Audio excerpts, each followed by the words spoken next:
जिज्ञासु मित्रों, बहुत बहुत अभिनंदन है आपका हमारे चैनल दिव्य सृजन स्पिरिचुअल में।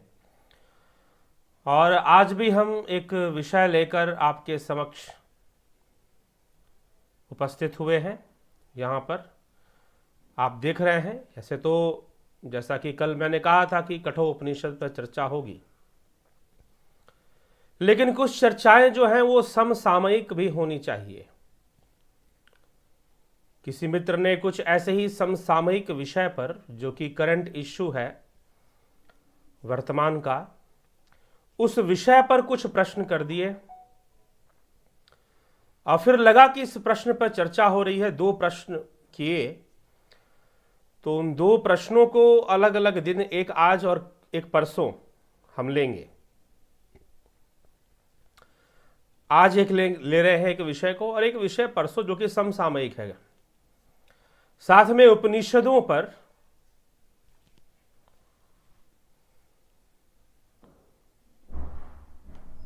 जो चर्चा चलती है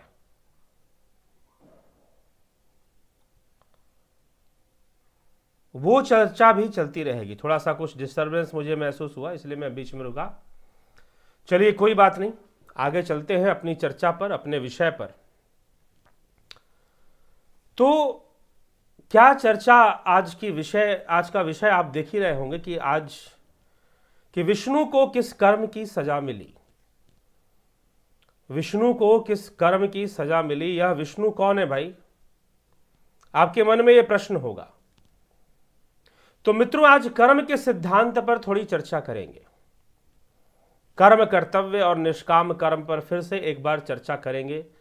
फिर से इस विषय में कुछ समझने का प्रयास करेंगे, क्योंकि कुछ लोगों के मन में प्रश्न है कि कर्म का सिद्धांत कैसे कार्य करता है, कार्य भी करता है कि नहीं कार्य करता है। इस तरह के प्रश्न उनके मन में हैं। तो ऐसा प्रश्न मन में रहना चाहिए, नहीं रहना चाहिए, ये हमें विचार करने की आवश्यकता है। और ऐसा प्रश्न अगर है तो उस प्रश्न का उत्तर क्या है, उसका समाधान क्या है। तो जिज्ञासुओं, विष्णु को किस कर्म की सजा मिली, आप यहां विष्णु से क्या समझते हैं, यह भी हमें थोड़ा देखना है। चलिए तो हम देखें, इस विषय को समझें, यह कौन से विष्णु हैं और कर्म का सिद्धांत क्या है। तो जो मित्र पहले से प्रतीक्षा कर रहे हैं उन सब का अभिनंदन। राकेश पांडे जी, अभी लिम्बाशिया जी, हिरेन सपारिया जी, अभिषेक कुमार जी, राजू पाल जी, हैरी धिंसा जी, वर्षा सचदेव जी, फिर कमलेश उपाध्याय जी, रवि कुमार जी, भूप सिंह खीचर जी, माधुरी कोले जी, सुधीर जमवाल जी, तरनजीत सिंह जी, बलवंत सिंह गोहिल जी, चितरंजन बरुआ जी, योगेंद्र पंडित जी, गिरीश कुमार चौबे जी, फुल वीडियो, राम निवास मीना, सुधीर जम्वा, तेजस पटेल, आदि सिन्हा। चलिए ठीक है, आपके कमेंट्स, आपके प्रश्न वो बाद में ले लेंगे, लेकिन अभी हम इस विषय को पहले पूर्ण करते हैं कि यह विषय क्या कहता है कि विष्णु को किस कर्म की सजा मिली, किस कर्म की सजा विष्णु को मिली। तो अब देखिए, अगर आप भगवान विष्णु को यहां पर समझते हैं, अब विष्णु से कई तात्पर्य हो सकते हैं, तो अगर आप भगवान विष्णु को यहां समझते हैं कि यह बात भगवान विष्णु के लिए कही जा रही है, तो उस पर भी हम चर्चा कर लेंगे कि किस प्रकार से, जैसे हम देखते हैं कि जब आप अवतार कहते हैं कि भगवान विष्णु का अवतार हुआ, और किस रूप में अवतार हुआ, राम के रूप में, श्री कृष्ण के रूप में, श्री रामचंद्र जी के रूप में, तो उन्होंने भी कई कष्ट सहे। और जब वो भूमि पर वन के अंदर निषाद राज के साथ थे वहां पर, तो लक्ष्मण जी निषाद राज आपस में बातचीत करते हैं, और कहा जाता है कि वहां पर आता है, वाणी आती है, काहू न को सुख दुख कर दाता, निज कृत कर्म भोग सब ब्राता। भगवान राम जो है सोए हुए हैं जंगल में। जो होता है, जो जंगल के जो खरपतवार जो होते हैं, पत्ते आदि होते हैं, उन्हीं के बिछौना पर सोए हुए हैं, उन्हीं के बिछावन पर सोए हुए हैं, और उस पर लेटे हुए हैं, और राजा होकर, राजकुमार होकर सब निषाद राज और लक्ष्मण जी आपस में चर्चा कर रहे हैं कि भाई ये कैसी गति है, इनको भी आज यहां पर ऐसे सोना पड़ रहा है, वन के अंदर इस प्रकार से सोना पड़ रहा है, इतना कष्ट में 14 वर्षों का वनवास और वनवासियों की तरह जीवन। और आज तो पहला दिन ही है जब निषाद राज के यहां पहुंचकर श्री रामचंद्र जी वन के अंदर खरपतवार और जंगल के जो सूखे पत्ते हैं या जो पुआल या पराली जिसको हम बोलते हैं, उसके बिछौने पर, उसके बिछावन पर वो सो रहे हैं। तो वहां पर कहा जा रहा है कि काहू नको सुख दुख करदाता, निज कृत कर्म भोग सब ब्राता, कि जो भी भोग है वह अपने अपने कर्मों से ही है, चाहे वह कोई साधारण व्यक्ति हो या स्वयं अवतारी पुरुष हो। क्योंकि जब यद्यपि उनके लिए कर्म होता नहीं, परंतु फिर भी जब वह इस संसार में आते हैं तो उन्हें कर्मों के सिद्धांत की पालना तो करनी ही पड़ेगी। जिस माध्यम में प्रवेश करेंगे उस माध्यम के अनुकूल ही उन्हें भी रहना पड़ेगा, तो कर्म तो उनके लिए भी हो जाते हैं। अब कई कर्मों का फल कई तरीके से, अब कथाएं हम सुनते हैं कि भाई कभी भगवान विष्णु को श्राप मिल गया नारद जी के द्वारा, कभी देवी का, कभी कुछ, इस तरह की अनेकों कथाएं आती हैं जिसमें कि उनके द्वारा कुछ भी हुआ तो भाई अब उसका भी थोड़ा फल भोगने हेतु कई रूप में वो आ रहे हैं। परंतु ज्ञानी व्यक्ति के लिए दुख नहीं होता, क्योंकि ज्ञानी भोगे ज्ञान से, अज्ञानी भोगे रोए। तो कर्म का सिद्धांत तो सबके ऊपर लागू होता है, चाहे राम हो चाहे कृष्ण हो। भैया जो गाड़ी में बैठ गया अब वो गाड़ी के अनुसार चलेगा। वो हवाई जहाज, अगर 4 व्हीलर में बैठे हो तो 4 व्हीलर की अनुसार चलोगे, हवाई जहाज की तरह उड़ने नहीं लग जाओगे। अगर मोटरसाइकिल पर बैठे हो, बाइक पर बैठे हो, तो उसके अनुसार चलना पड़ेगा, ठीक है, उसके अनुसार फिर चलना पड़ेगा। तो ये जहां आप हैं, अगर संसार में आ गए हैं तो ये संसार भी एक गाड़ी है, यह दुनिया भी एक अपने आप में गाड़ी है। जो इसमें बैठ गया उसी के अनुसार चलता है, और चलना सबको है, सबको चलना। इसीलिए भगवान श्री कृष्ण भी श्रीमद् भगवद गीता में कहते हैं कर्म तो प्रकृति का गुण है, कर्म तो सबको करना ही पड़ता है, कोई इससे भाग नहीं सकता। इसलिए हे अर्जुन तू संकल्पवान बन और कर्म कर।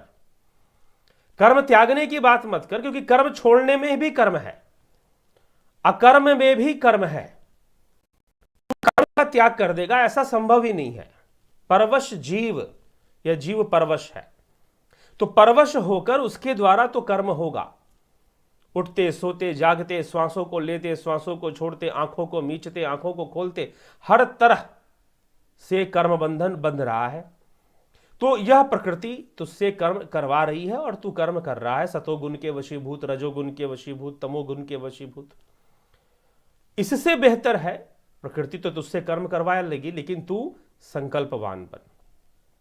तू संकल्प ले कि तुझे कुछ सदकर्म करना है, तू संकल्प ले कि तुझे कुछ अच्छा कर्म करना है, तुझे सही मार्ग पर चलना है। क्योंकि बुरे मार्ग पर तो प्रकृति तुम्हें ले ही जाएगी। गिरना आसान है, गिरना आसान है, परंतु उठना मुश्किल है, ताकत लगानी पड़ती है, बहाव में बहना। तो कर्म तो होना ही है, कर्म से तो बच नहीं पाओगे।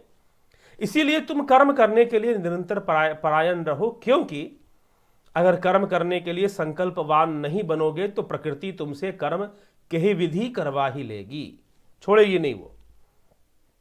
तो इसका मतलब ये बाध्यता है कि कर्म तो करना ही है, और जब ये बाध्यता है तो उसमें संकल्प होना चाहिए कि संकल्प कि हम कौन सा कर्म करेंगे, हम कैसा कर्म करेंगे। यही उपदेश अर्जुन को दिया जा रहा है कि ये मत बोल कि तू कर्म नहीं करेगा, कर्म तो तुझसे हो ही रहा है।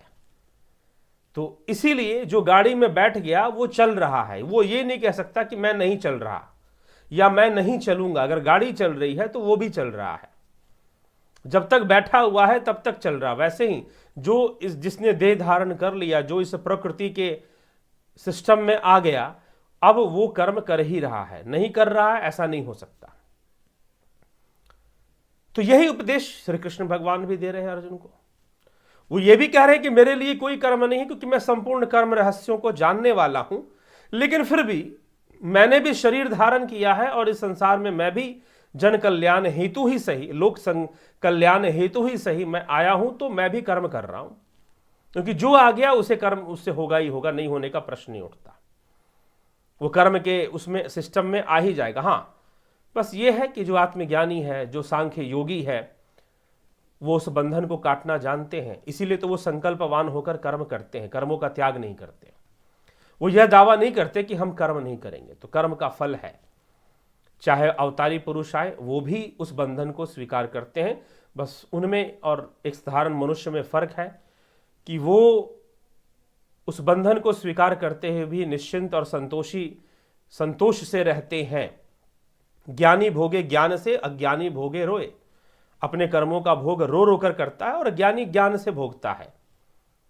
तो मित्रों, चाहे भगवान विष्णु का जन्म हो रहा हो, अवतार ले रहे हो, चाहे कुछ भी ऐसा हो रहा हो, सबके ऊपर कर्म सिद्धांत लागू हो जाता है। ठीक, तो कर्मों का भोग सबके लिए निश्चित रूप से है। लेकिन आज हम मात्र भगवान विष्णु की चर्चा करने यहां नहीं आए हैं। यहां पर जो टाइटल दिया गया है कि विष्णु को किस कर्मों की सजा प्राप्त हुई, कौन से कर्मों की सजा उसे मिली।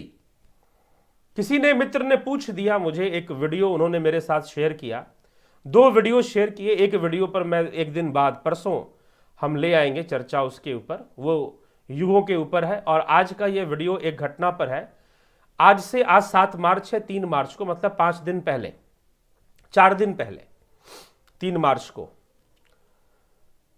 एक व्यक्ति की 19 साल बाद, 19 साल के अब लगभग 20 वर्षों बाद, 20 वर्षों बाद उसकी रिहाई हुई। वो जेल में था 20 वर्षों से, 19 साल कुछ महीने, लगभग 20 साल ही हो गए पूरे। तो उसकी रिहाई हुई, वो रिहा हो गया जेल से। उसको सरकार ने, कानून ने, जो जज थे, जो न्यायालय था हमारे देश का, हाई कोर्ट, उसने उसकी रिहाई दे दी कि भाई इसको रिहा करो, इसको छोड़ दो। और वो छूट गया। और छूटकर अब 19-20 साल बीत गए। अब इतना लंबा समय, उम्र कैद भी आपको होगी तो 14 वर्ष बीतेगा। उसका नाम था विष्णु तिवारी। अब विष्णु तिवारी की स्थिति क्या है कि 20 साल बाद वो जेल से बाहर निकलते हैं। लेकिन 20 साल किस चक्कर में जेल में रहे, किस चक्कर में जेल में रहे, कौन सा केस, रेप केस उनके ऊपर चला। अपने गांव के अंदर ही, गांव चलिए नाम लेना मुझे नहीं लगता कि ठीक है, वैसे आप न्यूज़ चैनल देखेंगे तो उसमें सब बताया हुआ है। तो उत्तर प्रदेश के एक गांव के वो हैं और रेप केस का इल्ज़ाम उनके ऊपर था, सजा हुई उनको। लेकिन न्यायालय के अंदर कभी भी उनका जुर्म उनका प्रमाणित नहीं हो पाया। जो भी अपराध था वो कभी प्रमाणित नहीं हुआ, कभी प्रूव नहीं हुआ कि उस व्यक्ति ने अपराध किया है। अब एक बात सोचिए कि अगर वो प्रूव हो जाता, समय पर प्रूव हो जाता और सजा उसे उस अपने जुर्म के लिए मिल जाती, तो शायद 7 वर्षों की मिलती, 7 ईयर्स। ठीक है, आधा लाइफ इंप्रिजनमेंट जो होता है, उम्र कैद जो होती है, उसका आधा, उम्र कैद 14 वर्षों की होती है और 7 वर्ष की सजा रेप केस में उसको मिल जाती। ओनली रेप केस था, मर्डर का कोई उसमें, हत्या का कोई एंगल उसमें नहीं था, तो सजा थी। लेकिन सच्चाई क्या है कि विष्णु तिवारी का वह केस कभी प्रूव नहीं हुआ। केस चलता रहा, हाई कोर्ट में चला गया, लेकिन वहां भी प्रमाणित नहीं हो पाया कि ऐसी कोई घटना घटी। सन 2000 में, आज से 20 साल पहले, या 2021 चल रहा है, तो सन 2000 में या 2001 की यह घटना है कि उनके ऊपर, उनके गांव के प्रधान के परिवार ने ही, जो प्रधान कुछ थे उन्हीं के परिवार ने ही अपनी ही पुत्री या अपनी ही भतीजी आदि के शील हरण का, या फिर जिसको हम कहते हैं रेप कंडक्ट जो होता है, उस अपराध का केस दायर किया गया उस व्यक्ति के ऊपर। और उस व्यक्ति के ऊपर फिर केस चला और पुलिस ने अरेस्ट किया, गिरफ्तारी हुई और फिर कोर्ट में गया केस, वहां पर प्रमाण मांगे गए, प्रूफ मांगे गए। और उस समय इमीडिएट जितने भी चीजें हुई उसमें, जो मेडिकल चेकअप वगैरह, फिर पुलिस के द्वारा जब जुडिशियल कस्टडी में मेडिकल चेकअप वगैरह लड़की का कराया गया, तो डॉक्टरों ने, जो कि न्यायालय के द्वारा निर्देशित था, उन डॉक्टरों ने सीधा सीधा कह दिया कि कहीं से भी यह प्रमाणित नहीं होता कि कुछ हुआ है, कोई ऐसी घटना घटी है, लड़की के साथ कोई जबरदस्ती हुई हो, वो प्रमाणित नहीं होता है। तो प्रमाणित भी नहीं होता है लेकिन केस बनाया गया, SC/ST एक्ट के अंतर्गत इस केस को लिया गया। इसीलिए SC/ST एक्ट के अंतर्गत होने के कारण उसे कोई मौका नहीं दिया गया अपनी सफाई पेश करने का, और वो इतना पैसे वाला भी नहीं कि कोई वकील जो है उसके लिए बोले और वकील के किराए जो है या वकील के खर्चे वो उठा पाए। अब अपने घर के एक परिवार के सदस्य को बचाने में, जो गरीब परिवार था वो और ज़्यादा गरीब हो गया, वकीलों के खर्चे में, कोर्ट के खर्चे में और अधिक वकील गरीब हो गया। अब उन्होंने छोड़ दिया कि हम वकील कहाँ से करेंगे, हम तो वकील, इतना गरीब आदमी वकील कहाँ से करेगा। तो वकील भी वो नहीं कर पाए। कोई वकील लड़ लिया, कभी किसी वकील ने लड़ा, कभी किसी वकील ने लड़ा, और केस चलता रहा, लेकिन केस में कभी प्रमाणित नहीं हो पाया कि इस व्यक्ति ने कोई अपराध किया है। अगर जिस दिन प्रमाणित हो जाता तो उसको सजा हो जाती, भाई 7 साल की सजा मिलती, अपना बाहर आ जाता। लेकिन प्रमाणित भी नहीं हुआ, केस भी चलता रहा, और SC/ST एक्ट लगाने के कारण और प्रतिबंध होगा, क्योंकि उस एक्ट के अंतर्गत आपको मौका नहीं दिया जाता कि आप कुछ बोल पाए, तुरंत गिरफ्तारी उसमें हो जाती है। तो अब जो है वो गिरफ्तार भी हो गया, 7 साल तो छोड़ दिए, 20 साल उसके जेल में बीत गए। और 20 साल बाद न्यायालय ये कहती है कि भाई इसका तो प्रूव ही नहीं हो रहा, फिर इसको जेल में क्यों रखा है। 20 साल बाद न्यायाधीश महोदय को यह समझ में आता है कि इसका तो गुनाह, अपराध प्रमाणित ही नहीं हो रहा, तो इसको जेल में क्यों रखा हुआ है। यह कहकर उसको रिहा कर दिया जाता है। लेकिन अगर हम एक सामाजिक, एक व्यवहारिक दृष्टिकोण से अगर यहां बात करें, तो क्या उसके जीवन के 23 साल की उम्र में वो जेल गया, 43 साल की उम्र में वापस निकला जेल से, क्या उसका यह जो समय बीता जेल के अंदर एक कैदी के तरह कठोर कारावास में, सामान्य कारावास नहीं, कठोर कारावास में रखा, क्योंकि SC/ST एक्ट के अंतर्गत उस पर केस था। तो अब वो इतना समय उसने बिता लिया। ये 3 मार्च की घटना, और कई जगह कई न्यूज चैनल में आपने हो सकता है देखा भी हो। तो अब निकला, अब प्रश्न क्या है, प्रश्नकर्ता का यह प्रश्न है कि उसने किस कर्म का फल भोगा।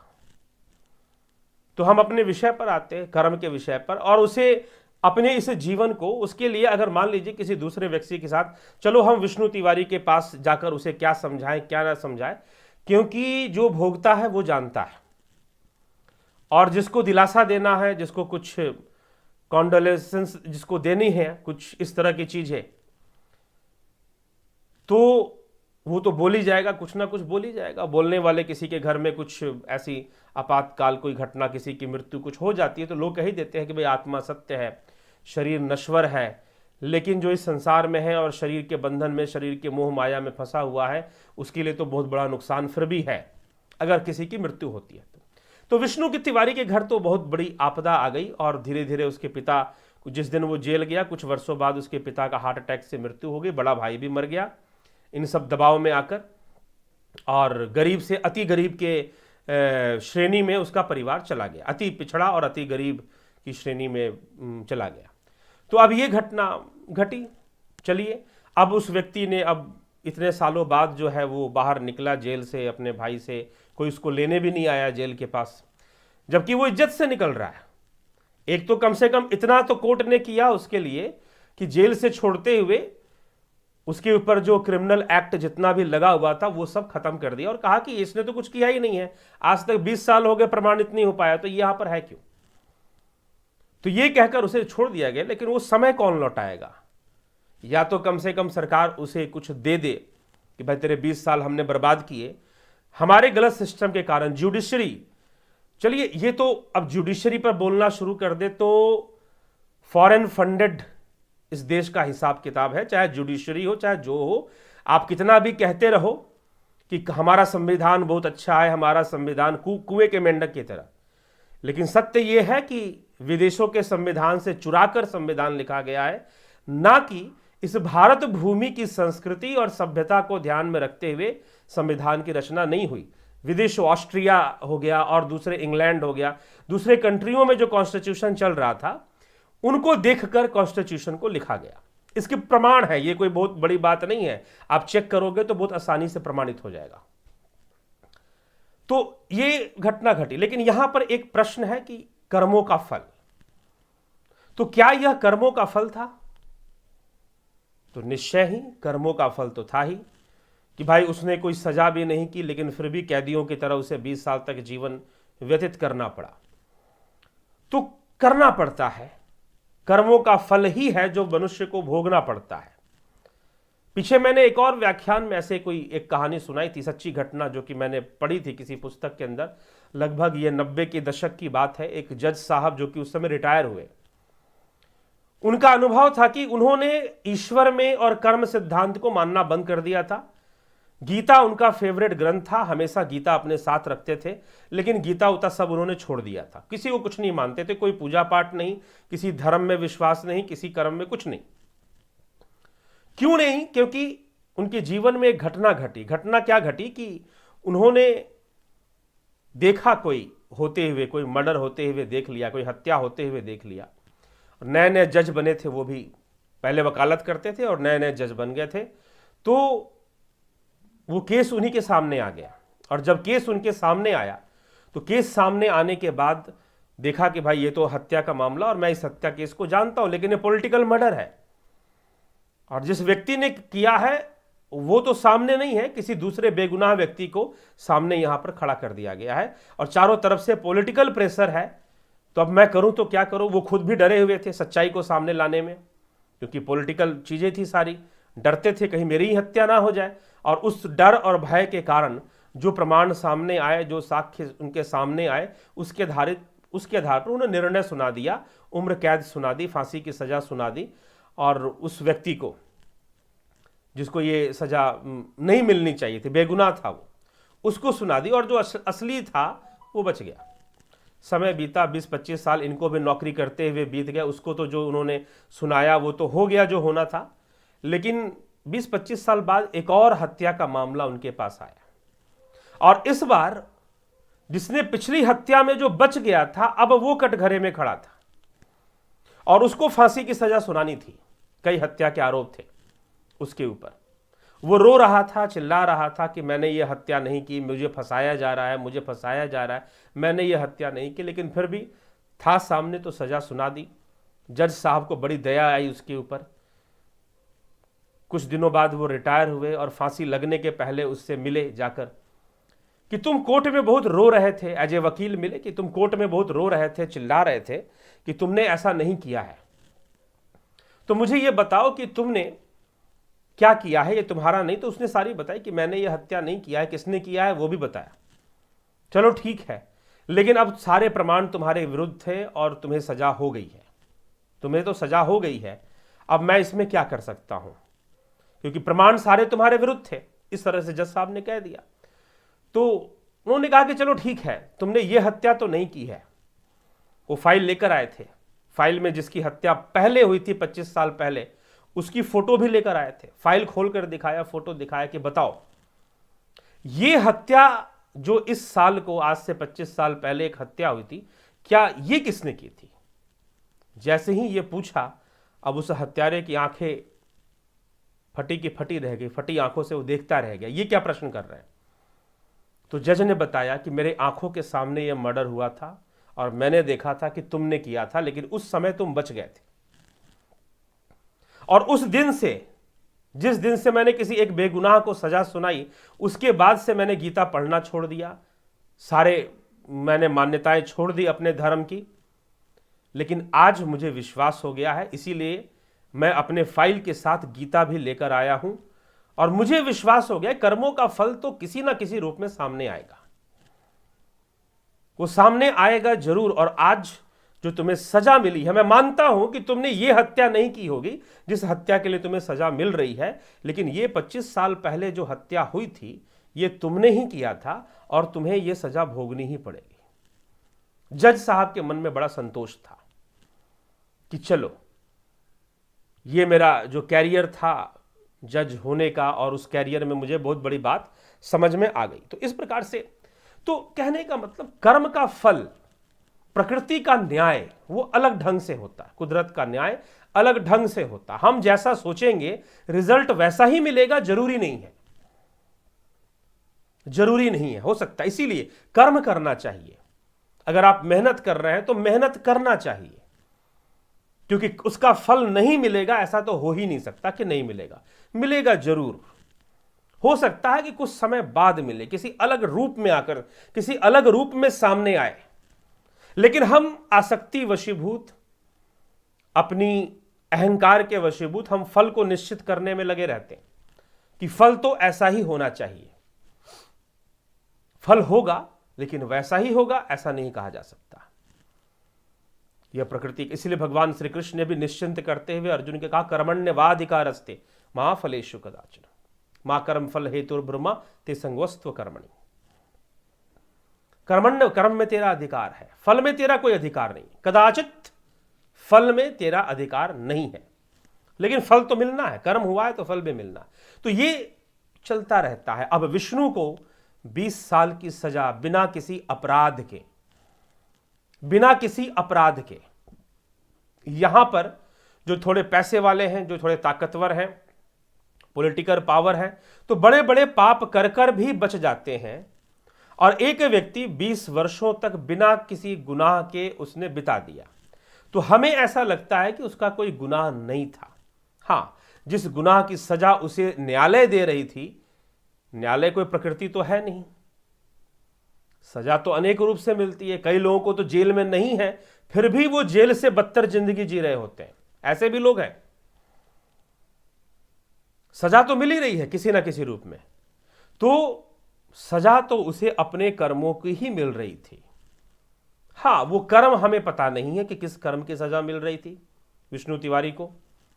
सजा तो कर्मों को ही मिल रही थी, लेकिन यह एक अलग पक्ष है कि जो भी सुख दुख जीवन में आ रहा है वो अपने कर्मों से ही आ रहा है निश्चित रूप से। लेकिन प्रश्न ये उठता है कि क्या जो बाहरी जो हमारा कर्म कर्तव्य है वो हमें नहीं करना चाहिए? क्या बाहर जो गलत हो रहा है उसके प्रति हमें ध्यान नहीं देना चाहिए? अगर ऐसा होता तो श्री कृष्ण क्यों अर्जुन से धर्म युद्ध की प्रेरणा देते?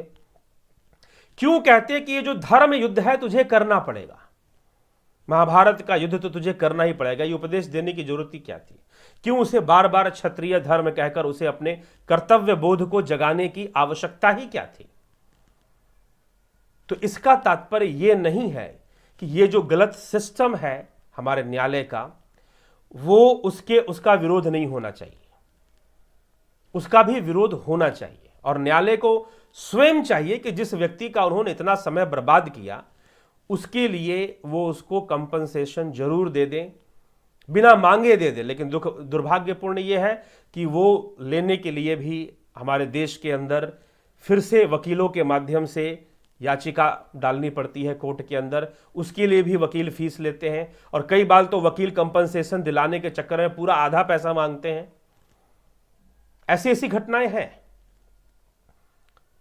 जबकि होना यह चाहिए कि सरकार, जो न्यायालय है, जो जुडिशियल सिस्टम है, उसके पास जो फंड है, पूरी सरकार की बात नहीं, उसके पास जो पैसा है वो अपने फंड से पैसा निकाल कर, क्योंकि गलती तो न्यायाधीश की है ना, गलती तो न्यायालय की है, वो अपने पास से पैसा निकाल कर अवश्य ही उस व्यक्ति को प्रदान कर दे, उस व्यक्ति को दे दे जो उसके 20 साल उन्होंने बर्बाद किए हैं।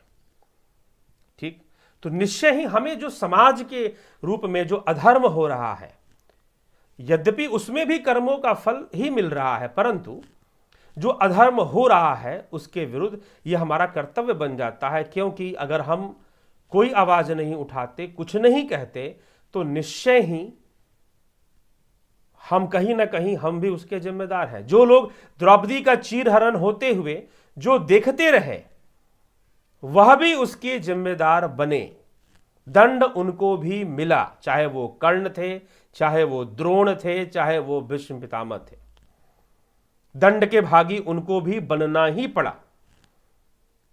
तो गलत होते हुए देखते रहना भी, तो ऐसा जो जुडिशियल सिस्टम है देश का, उसके ऊपर ऐसा कोई सिस्टम होना चाहिए कि जिसका समय, हाँ हो सकता है कि भाई कोई केस प्रमाणित ना हो रहा हो, उसमें समय लग रहा हो, तो समय तो आप मान लो कि अगर कोई निर्दोष व्यक्ति है उसका समय आप बर्बाद कर रहे हैं, तो बर्बाद कर रहे हैं तो उसका फिर उसका जो समय, और किसी का 20 साल बर्बाद हो जाए, किसी का 10 साल बर्बाद हो, तो जीवन का एक अंश बर्बाद हो जाता है। तो वो उसको तो निश्चय रूप से उसकी सहायता सरकार को कर देनी चाहिए। और बिना उसके मांगे ही कर देनी चाहिए। होना तो यही चाहिए था। लेकिन चलिए, जो भी है, विचारणीय है। इसमें विज्ञान क्या है, आध्यात्मिक ज्ञान क्या है, इसमें यही है कि सजा भोगते हुए भी अगर व्यक्ति ये हो कि हाँ, मुझे किसी ना किसी कर्म का फल जरूर मिल रहा है, इस कर्म का नहीं तो किसी और कर्म का फल मिल रहा है। जैसे विष्णु पितामह ने भगवान कृष्ण से पूछा कि मुझे कौन से कर्मों का फल मिल रहा है कि मैं बाणों के शैया पर लेटा हुआ हूं, मुझे कौन से कर्मों का फल मिल रहा है। तो मुझे तो पिछले जन्मों में ऐसा कोई कर्म नहीं दिखाई देता कि मैं बाणों के शैया पर लेटूं और इतना कष्ट भोगूं, इतना दर्द सहूं, इतना तकलीफ सहूं। तब भगवान कृष्ण ने उनको यही कहा था कि उनको दिखाया था, पिछले 100 जन्म पीछे ले जाकर दिखाया था कि देखो तुमने कैसे कर्म किए थे। वरदान तो इच्छा मृत्यु का है, लेकिन फिर भी जो तुम भोग रहे हो अपने कर्म का फल ही भोग रहे हो। इसलिए जिज्ञासुओं, ये विचार करने का विषय है कि समाज को इस विषय पर निश्चय ही विचार करना चाहिए। और इसके लिए हम जो भी आवाज उठा सकते हैं, हमारे पास जो भी माध्यम है, उस माध्यम से हमें आवाज उठाकर निश्चय ही, क्योंकि एक ऐसे केस नहीं है, पहले भी मैं ऐसे लोगों से मिला हूं जहां पर ऐसा दिल्ली के अंदर इसी प्रकार से एक रिक्शा वाला था, बेचारा गरीब था, वो बड़ा परेशान था और उसने मुझे कहा कि किसी एक समय पर ऐसे कभी जाना हुआ जेल के कैदियों को भी ध्यान के विषय में, अध्यात्म के विषय में समझाने के लिए कभी जाने का अवसर मिला। तो मुझे एक कैदी के रूप में एक रिक्शा वाला मिला जो कि कहता कि मेरे एरिया में अगर कुछ भी हो जाए तो मुझे उठा ही लेते हैं, इसीलिए मैं दिल्ली छोड़कर ही हमेशा के लिए चला जाऊंगा, ऐसे उसका था। मैंने पूछा क्यों जाओगे, तो उसने सारी बात बताई कि मैं कुछ करता भी नहीं हूं और जैसे ही कुछ हो जाता है, किसी के यहाँ चोरी हो गई, कोई झगड़ा हो गया, मुझे जरूर उठा लेते हैं। तो इसीलिए मैं तंग आ चुका हूं, मेरे पास इतने पैसे नहीं है कि मैं वकील कर या कुछ कर जो है इन सब चीज़ों से बच पाऊं। तो ये जुडिशियल सिस्टम और इसके द्वारा चाहे अनजाने में हो रहा हो, चाहे जानबूझ के हो रहा हो, इसको क्या कह सकते हैं, जो भी अधर्म हो रहा है उसके खिलाफ हमें अपना जो कर्तव्य बनता है, कर्तव्य रूप में हमें जरूर आवाज उठा। वो पूछ रहे थे क्या इन सब चीजों के ऊपर आवाज नहीं उठानी चाहिए। जी हाँ, कर्तव्य रूप में आपको आवाज जरूर उठानी चाहिए, जरूर उठानी चाहिए। तो उठाने का अपना तरीका होता है, अपना सामर्थ्य भी होता है, किसी के पास क्या सामर्थ्य है, कैसा सुविधा है, सामर्थ्य है, वो उठाए और उठानी ही चाहिए। तो इसके लिए तो जो कर्तव्य बनता है, यहां पर कर्तव्य, ज्ञान क्या कि कर्मों का फल भोगना ही पड़ता है। आदमी जो भी भोग रहा है वो कहीं ना कहीं कर्मों से ही है, जो भी भोग रहा है कर्मों से ही है वो। तो कर्तव्य क्या बनता है, समाज के प्रति जो करना चाहिए संकल्पबद्ध होकर, जो जरूरी है, धर्मयुक्त है, वो करना ही चाहिए। तो यही मुख्य सार है इस विषय का, आज के विषय का। तो कर्म बंधन तो भगवान को भी जब स्वीकार करना पड़ता है, श्री रामचंद्र को भी स्वीकार करना पड़ता है, कृष्ण को भी स्वीकार करना पड़ता है, तो साधारण मनुष्य भला उससे कहां बचने वाला है।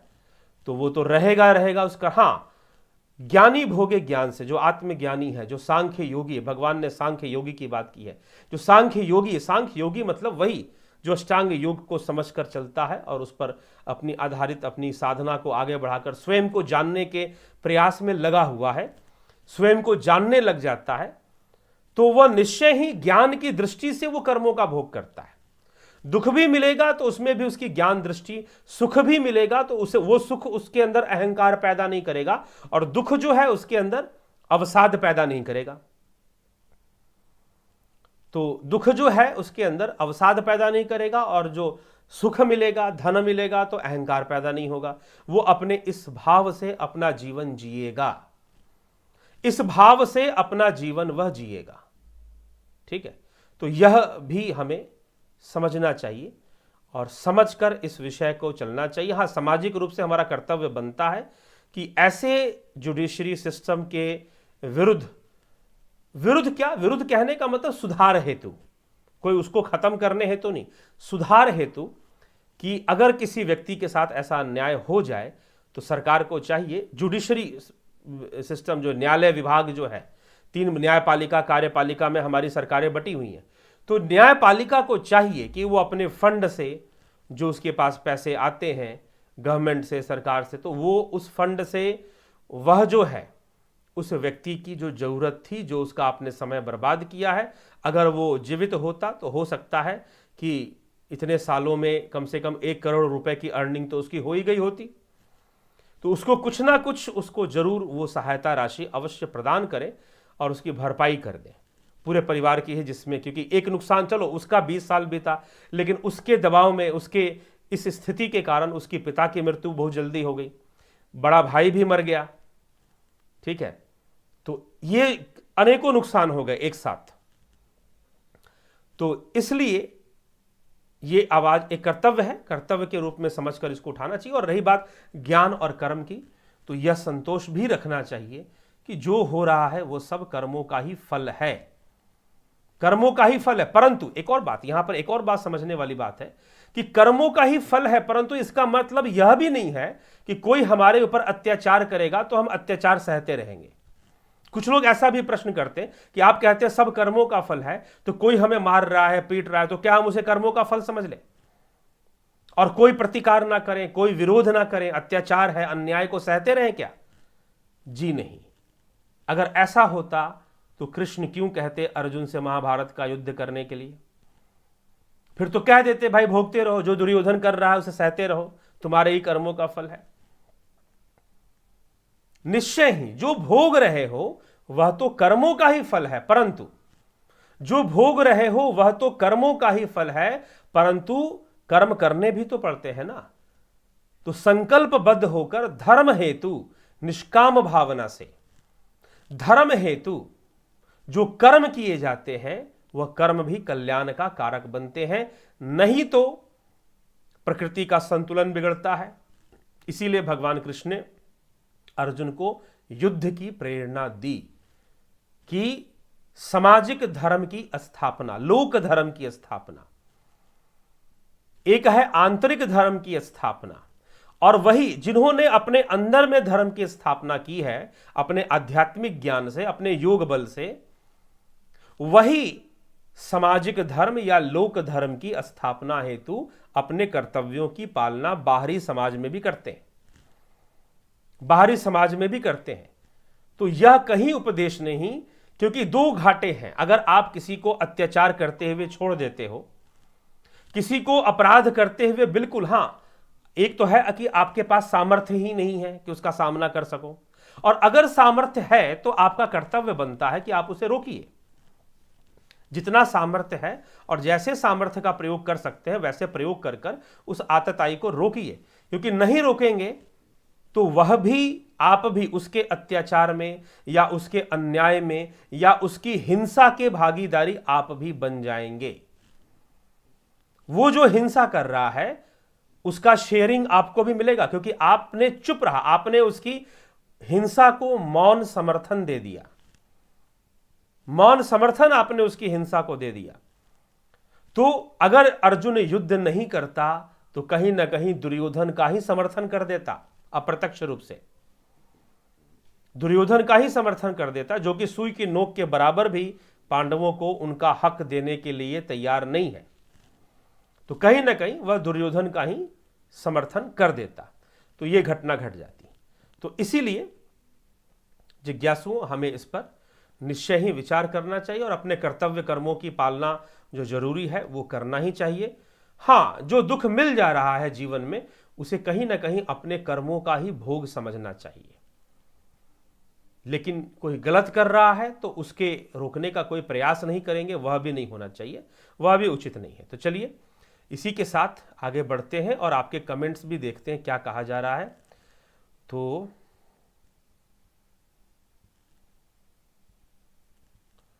हरिओम चितरंजन बरुआ जी, गुरु जी प्रणाम।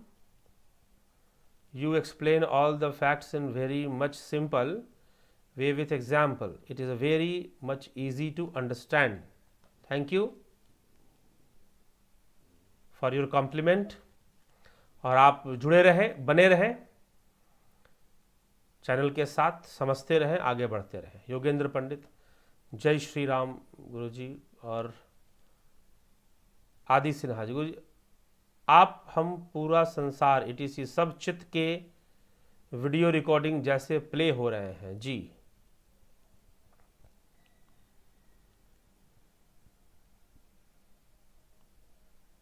श्री कृष्ण ने कहा कि मैं कर्म कांड से बंधा हुआ नहीं हूं। क्यों नहीं बंधे हुए हैं? क्योंकि वो योगी हैं, सिद्ध योगी हैं। इसी कारण से वो सिद्ध योगी ही अवतारी होते हैं। तो उनके अंदर ऐश्वर्य है, इसलिए वह उस बंधन में नहीं है, क्योंकि वो संपूर्ण कर्म रहस्य को जानने वाले, उसके ज्ञाता हैं। इसीलिए उनके लिए बंधन भी सिद्ध नहीं होता है। संचित कर्मा एज ए प्रारब्ध ही वॉज जेल्ड। संचित कर्मा जी, असंचित कर्म ही प्रारब्ध का रूप धारण कर कर आते हैं। गीता में श्री भगवान ने कहा कि मेरे जन्म कर्म दिव्य हैं, अर्थात अलौकिक हैं। जो इस प्रकार तत्व से जानता है वह देह त्याग कर पुनर्जन्म को प्राप्त नहीं होता। जी हां, जन्म कर्म चेम दिव्यमेवं यो वेति तत्वतः त्यक्त्वा देहम पुनर्जन्म नैति मामेति सो अर्जुना, श्री कृष्ण भगवान ने कहा। गुरु जी, कर्ण को सूर्यपुत्र बोलने का क्या बोधार्थ है? क्योंकि प्रकृति के नियमानुसार स्त्री और पुरुष के मेल के बगैर पुत्र का जन्म नहीं होता। कर्ण को सूर्यपुत्र बोलने का तात्पर्य है सूर्य के तत्व से उसका जन्म हुआ था। यह एक सिद्धि, यहां पर सिद्धि है, सिद्धि विशेष बात आ जाती है। योग सिद्धियों का यहां पर विज्ञान आ जाता है। यह कैसे संभव हुआ? दुर्वासा ऋषि के द्वारा दिए हुए वरदान से। ठीक, दुर्वासा ऋषि सिद्ध योगी थे, सिद्ध पुरुष थे। उनके दिए हुए वरदान से, उनकी शक्ति से कुंती को जो वरदान प्राप्त हुआ कि तुम देवताओं के तत्वों का प्रयोग करते हुए गर्भ धारण कर सकती हो। उनकी शक्ति का प्रयोग करते हुए, तो वो एकाग्रता की शक्ति थी, जो कि ये संयम का विषय है कि सूर्य के साथ संयम कर कर कुंती ने गर्भ धारण किया।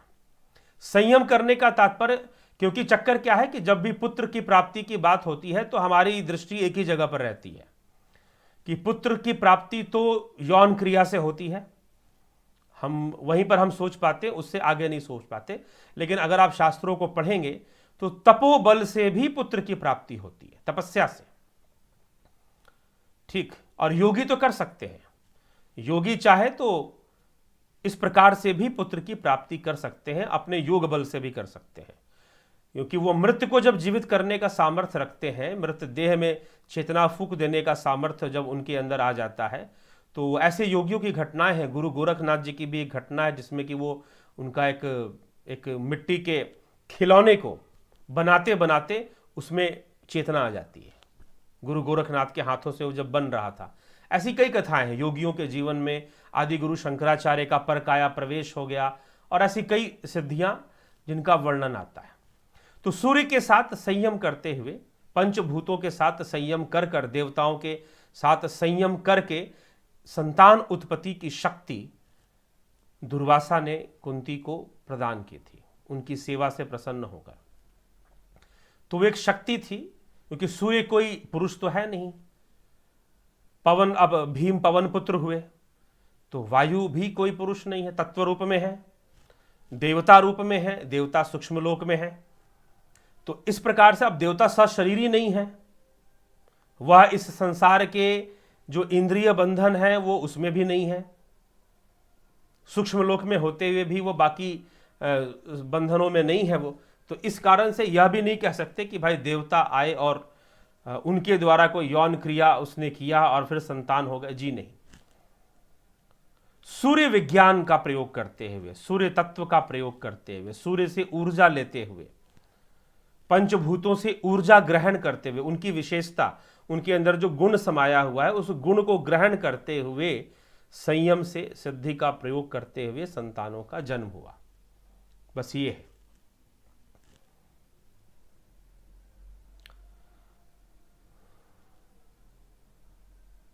ऐसी कोई विद्या नहीं है कि जिसके करने से जो भी हम कर्म करे जाने और अनजाने में उसका फल बने ही ना।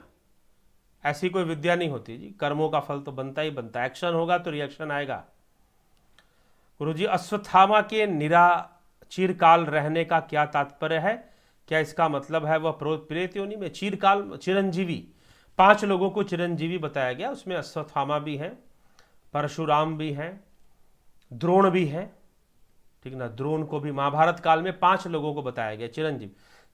चिरंजीवी मतलब कि दीर्घायु, ठीक ना, अत्यधिक उम्र होना, बहुत समय तक वो इस तरह से रहेंगे और उसी काल में रहेंगे। शरीर छूट जाने के बाद भी वो उसी भाव में रहेंगे। अगर द्रोणाचार्य हैं तो वो द्रोण भाव में ही रहेंगे, और जो अश्वत्थामा है वो अपने अश्वत्थामा भाव में ही रहेगा।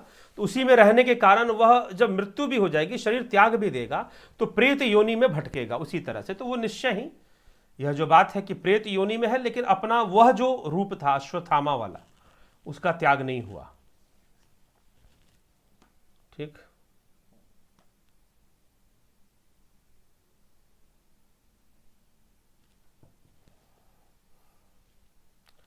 रात्रि में पाठ करने से दिन में किए पापों का नाश करता है, और दिन में पाठ करने से रात्रि में किए पापों का नाश। जी हाँ, पाठ का ही यहाँ पर विषय नहीं है, साधना का विषय है मुख्य रूप से। पाठ करने में बहुत फर्क है, ध्यान रखिएगा। पाठ अनेकों लोग कर रहे हैं, पाठ अनेकों लोग कर रहे हैं और पाप भी करते हैं, वो अनेकों पाप कर जाते हैं। तो यह कोई, इसीलिए किसी भी चीज के, मेरे यहाँ पर मित्रों चैनल चलाने के, चैनल पे ये व्याख्यान देने के पीछे, और खुद जो मेरा जीवन है आध्यात्मिक विषयों में, मैं किसी विज्ञान को, अगर कोई मुझसे ये कहेगा कि भगवान के मंदिर में जाओ, मत्था टेको और दिया जलाओ, तुम्हारा पुण्य बनेगा, भगवान प्रसन्न होंगे, तो मैं समझने का प्रयास करता था कि ये कौन सा विज्ञान है, ये कनेक्शन क्या है। तो जैसे आप यहां पर लिख रहे हैं कि पाठ करने से पाप नष्ट हो जाएगा, तो पाठ करना और पाप नष्ट होने का कनेक्शन क्या है, ये समझ में आना चाहिए ना। मान लीजिए कि हमने स्विच दबाया और बल्ब जल गई, तो दोनों के बीच में कनेक्शन है, तभी बल्ब जली। हमने स्विच दबाया, पंखा चलने लगा। तो ये आपने पाठ किया और पाप नष्ट हो गए, ये क्या कनेक्शन है? ये कनेक्शन सामने आना चाहिए ना, इसका प्रत्यक्षीकरण होना चाहिए। और इसी चक्कर में मैं सही बताऊं, लगभग जब मैं अपने कॉलेज लाइफ में था, 22, 23, 24 साल की उम्र, उस समय 20-22 साल की उम्र से मैं बिल्कुल ईश्वर नास्तिक, दार्शनिक रूप से तो नास्तिक कुछ और होता है, लेकिन अगर जिस तरह से समाज में लोग नास्तिक मानते हैं, और वो भी पाश्चात्य विचारधारा से प्रभावित होकर, तो उसके अनुसार से मैं नास्तिक ही हो गया। ना कभी कहीं जाना मंदिर में, ना किसी देवी देवता के सामने नतमस्तक होना। फिर बाद में अध्ययन करते करते देवी देवताओं के विज्ञान को समझना, प्रकृति के विज्ञान को शास्त्रों के माध्यम से अध्ययन करते हुए जब बातें समझ में आने लगी, तब जाकर मैंने मानना भी शुरू कर दिया, उस ढंग से मानना शुरू कर दिया। तो किसी तरह की कोई ऐसी विचारधारा को मत मान लीजिए कि आप यहां पर ऐसे करेंगे वैसा हो जाएगा। जैसे लोग प्रश्न करते हैं कि भाई कौवे को खिलाओगे तो पितरों के पेट में कैसे चला जाएगा? पितर विज्ञान को समझना जरूरी है। पितर क्या होते हैं, किस लोक में होते हैं, किस तरह से होते हैं, तब धीरे धीरे ये बात समझ में आएगी कि पक्षी को खिलाने से या कौवे चील को खिलाने से पितरों को कैसे जाएगा। पितृपक्ष में एक व्रत किया जाता है, इधर मैंने सुना है बिहार यूपी साइड में ज्योतिया पुत्र प्राप्ति के लिए किया जाता है। पितृपक्ष में ही वो व्रत उपवास महिलाएं करती हैं, तो वो चील को खिलाती हैं। उसमें चील को खिलाने का, वो भी रात्रि के समय, दिन में नहीं, रात्रि में। पता नहीं चील रात्रि में कहां से आएगा, लेकिन है कि आपने उसको दे दिया, अपना दान कर दिया, ऐसा कोई विधान है। तो पीछे कुछ वीडियो पहले मैंने थोड़ा सा इस विज्ञान को समझाया था कि ये कैसे संभव है। तो क्या जाता है, जो आपने पक्षियों को खिलाया वो भोजन नहीं जाएगा। अगर आपने लड्डू खिला दिया तो क्या पितरों के पास लड्डू पहुंच जाएगा? जी नहीं। पशु पक्षियों को खिलाकर जो आपने पुण्य किया है ना, वो पुण्य जाएगा, वो पुण्य जाएगा पितरों के पास, उस पुण्य का लाभ उनको मिलेगा। जैसे सगर ऋषि ने तपस्या की, ठीक है, अपने पितरों के कल्याण हेतु सगर ऋषि ने, भागीरथी ने तपस्या की, साधना की। तो आपके साधना से, तो पाठ करने का मात्र इतना अर्थ नहीं है कि आप पाठ करेंगे, देवी का मंत्र भी आप जपते हैं, नवार्ण मंत्र का भी जप करते हैं और आत्मज्ञान की साधना में भी बैठ जाते हैं, तो उससे भी नष्ट हो जाएंगे पाप। तो जाने अनजाने में, इसीलिए नित्य कर्म, जो कर्मकांड सिद्धांत में नित्य कर्म का सिद्धांत आता है, तो नित्य कर्म की चर्चा इसीलिए की गई है। कुमारिल भट्ट ने, आचार्य कुमारिल भट्ट के अनुसार नित्य कर्मों को करते रहने से जो डेली जाने अनजाने में जो पाप होते हैं, चलते हुए कई कीड़े हमसे दब गए और कई उटपटांग बातें हमने अनजाने में बोल दिया होगा किसी को, तो वो पाप जो है उससे नष्ट होते हैं।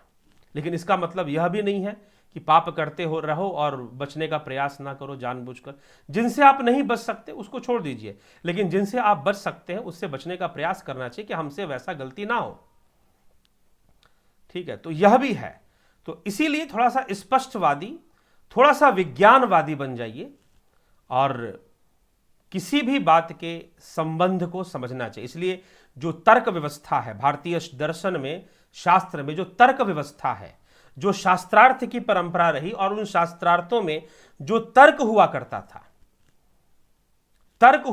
था, उस तर्कों को भी समझना चाहिए कि किस तरह से लॉजिकल सिस्टम चलता था। तो और स्पष्ट होगा शास्त्र क्या है, धर्म क्या है, सतयुग क्या है, कलयुग क्या है।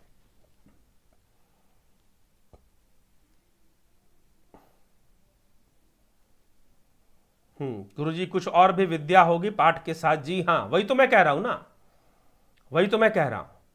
तो यही बात समझने योग्य है, समझने के लायक है कि और भी विद्या होगी जिससे कि बात समझ में आती हो कि पापों का नाश हो रहा है। जी हाँ, बिल्कुल निश्चय ही होगी, और निश्चय ही कि वो योग विद्या ही है और क्या है। देवी तो चेतना के रूप में ही हमारे भीतर विद्यमान है, उस चेतना को विकसित कर दीजिए अपने योग से, अपने ध्यान से, बस। और दूसरा क्या करेंगे। ठीक, तो यही चर्चा का आज विषय रहा, और कल कठोपनिषद पे चर्चा आएगी। फिर एक और विषय हम परसों लेंगे, उस पर भी चर्चा करेंगे, वो भी समसामयिक है,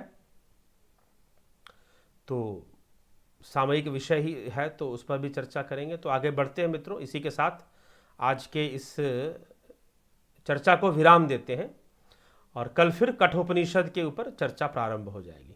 बहुत बहुत आभार आप सभी का जुड़े रहने के लिए, बने रहने के लिए।